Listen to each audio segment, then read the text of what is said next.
एकांत स्थल में कुछ देर बैठने का अभ्यास करना चाहिए। एकांत सुख मास्यताम, 24 घंटे में 48 मिनट का तो रख ही लो शांत एकांत। अपने कमरे में शयन के समय आधा पौन घंटा अगर आप निकाल पावे, बड़ा आनंद आएगा। 24 घंटे आप सेवा दिनचर्या में लगे, आधा घंटे निकाल लो या 48 मिनट शांत बैठ जाओ। बिल्कुल कोई माला नहीं, कोई क्रिया नहीं, बिल्कुल आप इस बात को देखना करके शांत बैठो। पहले बैठ जाओ। अब देखो आपका मन कहां है, तत्काल देखिए। जो ही शांत बैठे, अब है कहां? जो सामने रूप आ रहा है, चाहे वो वस्तु हो, व्यक्ति हो, स्थान हो, उसमें तुम्हारी ममता है, उससे तुम्हारा संबंध है। वस्तु, व्यक्ति, स्थान, प्रभु आ रहे हैं कि संसार का कोई वस्तु, व्यक्ति, स्थान आ रहा है? यदि कोई संसार का वस्तु, व्यक्ति, स्थान आ रहा है तो तत्काल उसमें भगवत भावना करो, या वहां से हटा के तत्काल अपने गुरुमंत्र में लगाओ। शांत एकदम बैठो। अब उस समय जांच करो कितनी बार किसका रूप आया। प्रभु का कितनी बार आया, संसार, और जिसका जितनी बार आए उससे अधिक नंबर देखिए कि 5 बार तो उस पुरुष का आया, 5 बार उस स्त्री का आया, और एको बार प्रियाजू का नहीं आया। इसका मतलब अभी प्रियाजू में हमारा मन नहीं लगा, अभी यहां स्त्री पुरुष में, वस्तु में, व्यक्ति में, स्थान में लगा। जांच करो और हृदय में पश्चाताप करो। धिक्कार है, इतना समय हो गया, एक बार भी प्रियालाल का रूप नहीं आया। यही सांसारिक रूप आ रहे, ये सांसारिक वस्तुएं आ रही। धिक्कार है हमारे मन को, धिक्कार है हमारे जीवन को। ये हम आपको आंतरिक बात कह रहे हैं।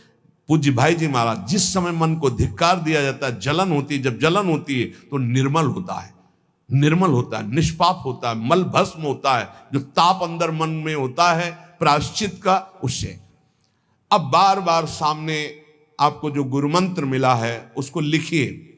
कोई माला नहीं, बहुत आराम से, कोई जल्दीबाजी नहीं। 1 मिनट में एक बार लिखेंगे।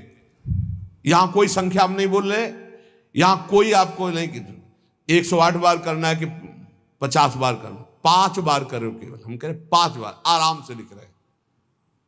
शांत बैठे, खूब आराम से, बढ़िया रा, बहुत बढ़िया धा, राधा, राधा, रात। आप देख लीजिए अब ये भाग जहां रहा है, पकड़ो कहां भाग के जा रहा है।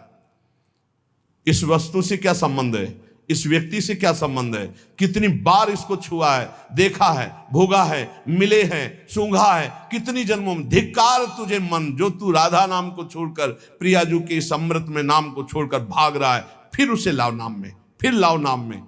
आप देखिएगा एक दिन उसी रा और धा के बीच में प्यारी जो और प्यारे जो मुस्कुराते दिखाई देंगे। देख लेना, एक समय 24 घंटे में ऐसा निकालो जिस समय आप अपनी अंतःकरण की वृत्ति को बार बार बाहर जाते हुए घसीट कर अंतर में लगाओ। हर समय साधन में लगे हो, लेकिन एक समय इतना साधन कर, जो गृहस्थी में हम कह रहे हैं 10 मिनट शुरू करो भाई। 10 मिनट से 10 मिनट शांत होकर बैठ जाओ।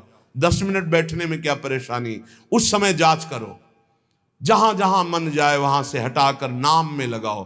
बार बार सुंदर स्वर्णिम अक्षरों से नाम लिख रहे, रंग बिरंगे अक्षरों से, रा और रंग से, बड़ी आ की मात्रा और रंग से, धा और रंग से, बड़ी आ की मात्रा और रंग से, ऊपर के ऐसे खेलो, मन को खिलाओ, राधा नाम में खिलाओ, डुबाओ इसमें। आप देख लेना, हमारी बात को समझ लो। केवल ये वो बात कह रहे हैं जो आपको प्रियाजू के रूप के ध्यान में डुबो देगी। यही राधा नाम रूप प्रकाशित करेगा। तेरो रूप कहत नहीं आवे, श्री हरिवंश कछुक जस गावे, वो रूप ये प्रकाशित कर देगा। तो कह रहे शून्य स्वेवाव काशेषु, एकांत स्थान में जहां आपको विक्षेप न पड़े। ऐसी वृत्ति के समय अगर आपको कोई शोरगुल सुनाई दे रहा हो, आपका अभ्यास दृढ़ नहीं, तो एक रुई को ऐसे कपड़े में करके, महीन कपड़े में 2 बना लो, ऐसे लगा लो, कान में लगा लो, आवाजें नहीं जाएगी। अब ध्यान करो, देखो साधन की प्रणाली। और जब अपने साधन की बात होती है ना, तो आप हजारों अलग अलग आवाज करो तो हमें बस इतना समझ में आएगा कि चिड़ियां चहचहा रहे हैं। आवाजें निकलनी, हमारे लक्ष्य में कोई अंतर नहीं पड़ने वाला। और अगर डूबना हो गया तो आवाज भी खत्म, श्रवणेंद्रिय होते हुए भी शोरगुल नहीं सुनाई देगा। पर प्रारंभिक दशा में ऐसा चाहिए। अगर आपको बार बार विक्षेप हो रहा हो, विक्षेप तो इतना कि घड़ी का टक टक भी बर्दाश्त नहीं होता। मन है ध्यान में बैठे ना, वो पहली बार एक खिड़की खुला है, खिड़की खुला है, खिड़की, अब उठो पहले खिड़की बंद करके आओ। ये इसको बैठते ही देख लो कि कोई ऐसा प्रश्न तो नहीं कर रहा कि अमुक कोई बात हो, उसको निपटा दो पहले। हम सबसे पहला काम करते थे, अगर राधा वल्लभ जी के दर्शन करने जाने हो, हमें इत्र खरीदना, तो सबसे पहला काम हम इत्र खरीदेंगे। क्यों? ये दर्शन नहीं करने देंगे, इत्र खरीदना है। बार बार कहेगा इत्र हमें दर्शन में नहीं डूबने देगा, तो पहले हम वो काम सब कर लेते थे जो राधा वल्लभ जी के दर्शन के बाद कर रहे हैं। अब दर्शन में तो केवल दर्शन। ऐसे ही जब हम ये जो 20 मिनट 30 मिनट 40 मिनट समय की बात करें, इसमें जब आपको समय देना हो तो कृपया मन के लिए कोई काम मत छोड़ना, वो बिल्कुल फुर्सत वाला। इसलिए हम कह रहे हैं सोने जाने के समय कि अब हम शयन करने जा रहे हैं, उस समय आप समय दीजिए। और अगर ये पहले ही बार में कह दे कि अमुक अमुक अमुक, तो तुरंत सुधार दीजिए, नहीं पूरे ध्यान में वही चलाएगा। वो बहुत बहुत ही विघ्नकारी रहता है जब तक निर्मल नहीं हो जाता। और जिस समय नाम पकड़ने लगता है, ऐसा आनंद आता है कि केवल रोने का मन करता है। आप इसको करिएगा जरूर, एकांत स्थल पे करिएगा। और जब ये करने विघ्न करे तो कान में श्रवण होता रहता है, शोरगुल। तो ये हमने किया है प्रारंभ में, रुई में ऐसे, और एक महीन कपड़ा का बना के ऊपर कपड़ा से ऐसे और ऐसे खूब ठास के भर ले, अब आवाज ले जाएगी। अब अंदर राधा राधा राधा आनंद आएगा। ये प्रारंभिक है, ये आगे चल के इनकी जरूरत नहीं पड़ती अंतर्मुख होने पर। तो एकांत स्थल में जब इस तरह से साधना की जाती है तो उपासक का चित्त भगवदाकार होने लगता है। कह रहे हैं वही सच्चा सन्यासी है। वाग्दंड कर्मदंडश्च मनोदंडश्च ते त्रयः यस्यैते नियता दंडा सत्यदंडी महायति। श्री दत्तात्रेय जी महाराज कह रहे हैं वाग्दंड, जिसने वाणी को वाग्दंड मौन में स्थित कर दिया। वाग्दंड यही प्रपंच की वार्ता नहीं बोलनी, भगवद वार्ता केवल बोलनी। वाणी को दंडित करो, ये बहुत चटर चटर प्रपंच की बातें करती, नाम जपने में इसको थकान लगती है, प्रपंच की बातें करने में नहीं। इसलिए इसको मौन के द्वारा वाणी को शासन में रखो, या तो भगवत चर्चा या मौन। दूसरा कर्मदंड, जो सन्यासी होता है वो निष्कर्म अवस्था की तरफ बढ़ता है। प्रापंचिक कर्मों को करते हुए भगवान नाम स्मरण करके यदि कर्म समर्पण कर दिया जाए तो वही गति प्राप्त होती है। ये तो सर्वाणि कर्माणि मयि सन्न्यस्य मत्पराः।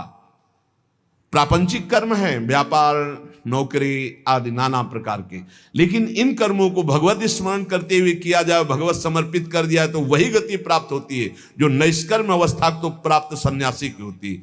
3 दंड होते हैं, वाग्दंड, और एक होता है कर्मदंड, शरीर को निश्चेष्ट रखना, निष्क्रिय रखना, और मनोदंड, मन को निसंकल्पित रखना, कोई संकल्प न बनना। इसे संन्यास भाव को प्राप्त महापुरुष की अवधूत स्थिति तक पहुंचने का यह रास्ता है।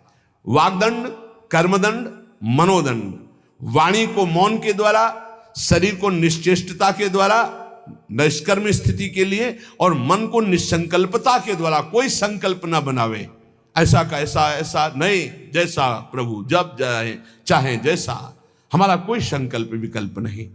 वाणी से भगवत चर्चा, शरीर से भागवतिक कर्म, नहीं तो संसारिक विरत बहुकर्मा, निरत निरंतर सज्जन धर्मा। अब एक परम धर्म की बात का वर्णन कर रहे हैं। गृहस्थ धर्म में जैसे है, या जिनके पास बहुत अर्थव्यवस्था है, उनको चाहिए कि गौ सेवा से बहुत जल्दी शरीर पवित्र होता है, हृदय भी पवित्र होता है, और गोविंद भी प्रसन्न होते हैं।